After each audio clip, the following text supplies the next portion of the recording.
പ്രിയപ്പെട്ട സുഹൃത്തെ നമസ്കാരം. JDS കറണ്ട് അഫേഴ്സിലേക്ക് സ്വാഗതം. ഇന്ന് ഒക്ടോബർ 11, ലേറ്റസ്റ്റ് കറണ്ട് അഫേഴ്സുമായി JDS കറണ്ട് അഫേഴ്സ്. കോമ്പറ്റീഷൻസ് നമുക്ക് ആവശ്യമാണ്. കോമ്പറ്റീഷൻസ് ഉണ്ടെങ്കിൽ മാത്രമേ നമ്മൾ കൂടുതൽ പവർഫുൾ ആവുകയുള്ളൂ.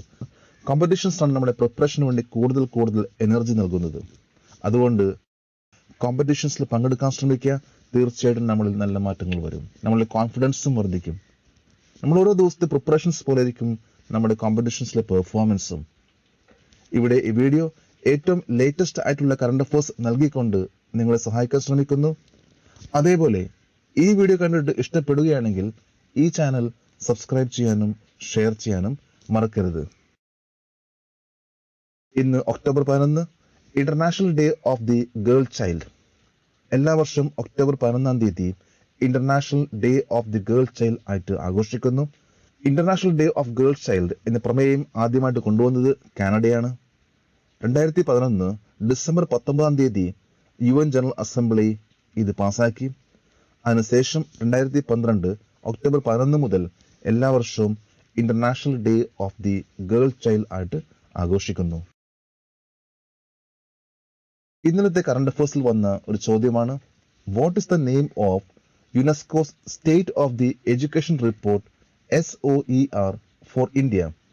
ഇന്ത്യക്ക് വേണ്ടിയുള്ള യുനെസ്കോയുടെ സ്റ്റേറ്റ് ഓഫ് ദി എഡ്യൂക്കേഷൻ റിപ്പോർട്ടിന്റെ പേര് എന്താണ്? ഇതിന്റെ ഉത്തരം നോ ടീച്ചർ നോ ക്ലാസ്. ഈ ഉത്തരം കമന്റ് ബോക്സിൽ രേഖപ്പെടുത്തിയ ഏവർക്കും JDS കറണ്ട് അഫേഴ്സിന്റെ ആശംസകൾ. നമുക്ക് ഇന്നത്തെ ലേറ്റസ്റ്റ് ആയിട്ടുള്ള കറണ്ട് അഫേഴ്സിലേക്ക് പോകാം. Which state is planning to make online payment mandatory for higher tax amounts? ഉയർന്ന നികുതി തുകയ്ക്ക് ഓൺലൈൻ പേയ്മെന്റ് നിർബന്ധമാക്കാൻ ഉദ്ദേശിക്കുന്ന സംസ്ഥാനം ഏതാണ്? കേരള. 10,000 രൂപയ്ക്കോ 15,000 രൂപയ്ക്കോ മുകളിലുള്ള നികുതി തുകകൾക്ക് ഓൺലൈൻ പേയ്മെന്റ് നിർബന്ധമാക്കാനും തുടർന്ന് ക്രമേണ ഭൂരിഭാഗം പേയ്മെന്റുകളും ഓൺലൈനിലേക്ക് മാറ്റാനും കേരള സർക്കാർ ആലോചിക്കുന്നു. ഉയർന്ന തുകയുടെ ബിൽ പേയ്മെന്റുകൾ ഓൺലൈനിൽ നടത്താനുള്ള പ്രാരംഭ നിർബന്ധത്തിന് ശേഷം അത്തരമൊരു മാറ്റം കേരള സ്റ്റേറ്റ് ഇലക്ട്രിസിറ്റി ബോർഡ് വിജയകരമായിട്ട് നടത്തി.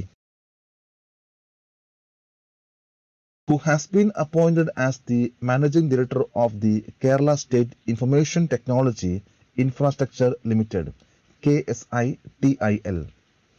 Kerala state information technology infrastructure ലിമിറ്റഡിന്റെ മാനേജിംഗ് ഡയറക്ടറായി ആരാണ് നിയമിതനായത്? സന്തോഷ് ബാബു. തമിഴ്നാട് സർക്കാരിൽ നിന്ന് സ്വമേധയാ വിരമിക്കുകയും കമൽഹാസന്റെ മക്കൾ നീതി മയത്തിൽ ചേരുകയും ചെയ്ത Santhosh Babu Kerala state information technology infrastructure ലിമിറ്റഡിന്റെ മാനേജിംഗ് ഡയറക്ടറായിട്ട് കേരള സർക്കാർ നിയമിച്ചു. ഒരു വർഷത്തേക്കാണ് കേരള സർക്കാർ ഇദ്ദേഹത്തെ ഈ സ്ഥാനത്തേക്ക് നിയമിച്ചിട്ടുള്ളത്. What is the name of the COVID-19 vaccine which has not yet been approved in India but agreed to export by the government of India? ഇന്ത്യയിൽ ഇതുവരെ അംഗീകരിക്കപ്പെട്ടിട്ടില്ലെങ്കിലും ഇന്ത്യൻ സർക്കാർ കയറ്റുമതി ചെയ്യാൻ സമ്മതിച്ച COVID-19 വാക്സിന്റെ പേര് എന്താണ്? Sputnik light. റഷ്യയുടെ വാക്സിൻ ആയിട്ടുള്ള സ്പുട്നിക് 5ന്റെ തന്നെ മറ്റൊരു വാക്സിൻ ആണ് സ്പുട്നിക് ലൈറ്റ്. ഇതിന് ഇതുവരെ ഇന്ത്യയിൽ അപ്രൂവൽ നൽകിയിട്ടില്ല. എന്നാൽ ഈ വാക്സിൻ ഇപ്പോൾ ഇന്ത്യ എക്സ്പോർട്ടിങ്ങിന് അനുവാദം നൽകി. ഹെറ്റോറോ ബയോഫാർമ ലിമിറ്റഡ് ആണ് സ്പുട്നിക് ലൈറ്റ് ഇന്ത്യയിൽ ഉൽപ്പാദിപ്പിക്കുന്നത്. What is the name of Nagaland's Gandhi whose birthday is celebrated as Nobel's Deed Day in a Nagaland village? നാഗാലാൻഡിന്റെ Gandhi എന്ന് വിളിക്കപ്പെടുന്ന ഏത് വ്യക്തിയുടെ ജന്മദിനമാണ് നോബൽ ഡീഡ്സ് ഡേ ദിനമായി നാഗാലാൻഡിലെ ഒരു ഗ്രാമത്തിൽ ആഘോഷിക്കുന്നത്? നട്വർ താക്കർ. 2029 ഒക്ടോബർ 9 നാഗാലാൻഡിലെ മൊക്കോക്ചുങ് ജില്ലയിലെ ഒരു ഗ്രാമം ഗാന്ധിയൻ നട്വർ താക്കറിന്റെ 89ാമത്തെ ജന്മദിനം നാഗസമൂഹത്തിനായുള്ള നിസ്വാർത്ഥ സേവനത്തിന്റെ ഓർമ്മയ്ക്കായി മഹത്തായ പ്രവൃത്തി ദിനമായി ആഘോഷിച്ചു. നാഗാലാൻഡിന്റെ ഗാന്ധി എന്ന പേരിൽ പ്രശസ്തനായ ശ്രീ താക്കർ 2018 ഒക്ടോബറിലാണ് മരിച്ചത്. 1955 ചുച്ചിയാലാങ്കിൽ അദ്ദേഹം നാഗാലാൻഡ് ഗാന്ധി ആശ്രമം സ്ഥാപിച്ചിട്ടുണ്ട്. What is the theme of International Day of the Girl Child 2021? International Day of the Girl Child 2021 theme എന്താണ്? ഡിജിറ്റൽ ജനറേഷൻ, അവർ ജനറേഷൻ. പകർച്ചവ്യാധി പഠനത്തിനും വരുമാനത്തിനും കണക്റ്റിങ്ങിനുമുള്ള ഡിജിറ്റൽ പ്ലാറ്റ്ഫോമുകളെ ത്വരിതപ്പെടുത്തിയപ്പോൾ 25 വയസ്സിന് താഴെയുള്ള 2.2 ബില്യൺ ആളുകൾക്ക് ഇപ്പോഴും വീട്ടിൽ ഇന്റർനെറ്റ് ലഭ്യമല്ല. ആഗോള ഇന്റർനെറ്റ് ഉപയോക്താക്കളുടെ ലിംഗപരമായ വിടവ് 2013 11% നിന്ന് 2019 ഇത് 17% വളർന്നു. എന്നാൽ ലോകത്തിലെ ലീസ്റ്റ് ഡെവലപ്ഡ് ആയിട്ടുള്ള രാജ്യങ്ങളിൽ ഇപ്പോഴും 43%. Which country won the maximum medal at the ISSF Junior World Championship which was held in Peru?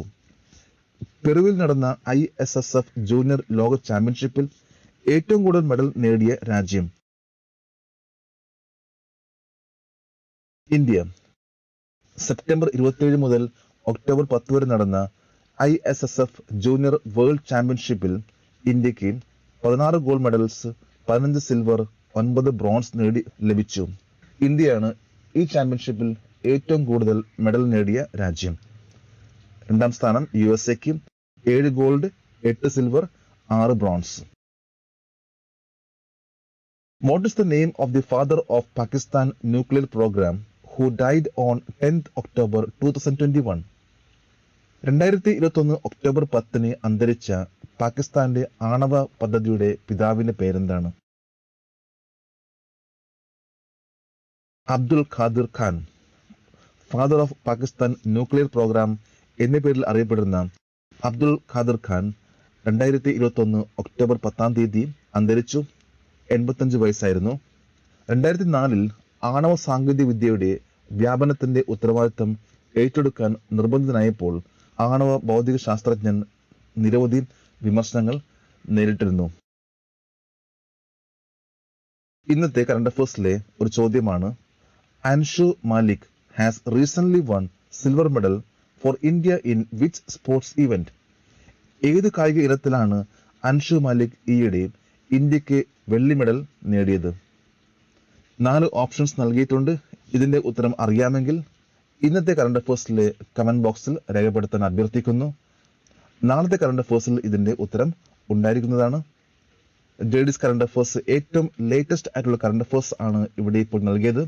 നമുക്ക് നാളെ വീണ്ടും കാണാം. Thank you very much.